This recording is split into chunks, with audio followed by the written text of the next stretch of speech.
As he hurried through a busy street, he accidentally bumped into a strikingly beautiful woman. She turned out to be the CEO of a powerful corporation. But before she could react, Tony's sharp eyes locked onto an elderly man beside her, her father. In that instant, he saw it. Death loomed over him.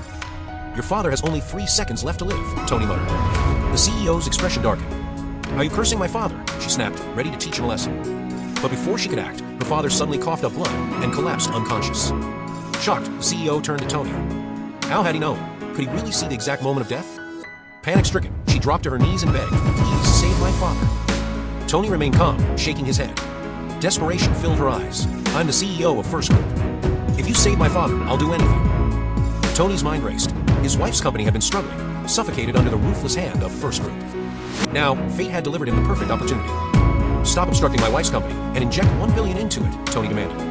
"Then I might consider saving him." Without hesitation, the CEO ordered her subordinates to comply. That night, a signing ceremony was arranged at a prestigious restaurant. Seeing how readily she agreed, Tony performed a mysterious spell, sealing the old man's soul within his body. "This spell will keep him alive," he warned, "but if you remove it, no one can save him." He then ordered the CEO to personally attend the signing ceremony. Only then would he complete the rescue. A cruel betrayal. Meanwhile, Tony arrived at his wife's company, expecting to share good news.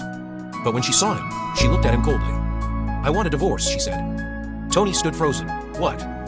His wife's secretary then rushed in, announcing the sudden investment from First Group. His wife's face lit up, but her joy wasn't for him. Instead, she handed him a bank card. "As the boss of a listed company, I can't have a husband with a criminal record," she said. "Take this money and leave." Tony clenched the card in his fist, his heart burning with anger. "Do you think that money can buy me off?" The sneering voice interrupted. "She doesn't need you," the wealthy man said arrogantly. "It was my influence that made First Group back down." Tony's blood boiled as he realized his effort had been stolen. His wife believed this man's lie without hesitation. Feeling betrayed, Tony signed the divorce agreement. His wife beamed with joy, believing she had finally cut ties with him. But she had no idea who she had just abandoned. Tony swore that tonight she would understand the gravity of her mistake. The immortal's true identity. What his wife and everyone else didn't know was that Tony was no ordinary man. He was an immortal cultivator from 500 years in the future. In his previous life, he had spent 5 centuries mastering the way of a sword, becoming an unparalleled sword immortal. But at the peak of his power, he was betrayed. With no other choice, he used reincarnation to return to the past, to this very moment. Currently, he was nothing more than a lowly servant in a gang. But that was about to change. That evening, a group of elite mercenaries stormed into the gang's hideout. Without hesitation, Tony raised his hand. In an instant, the world's #1 mercenary group was wiped out. The gang leader, witnessing the impossible, immediately knelt before Tony. "Boss, please let me follow you." And just like that, Tony took control of the underground forces.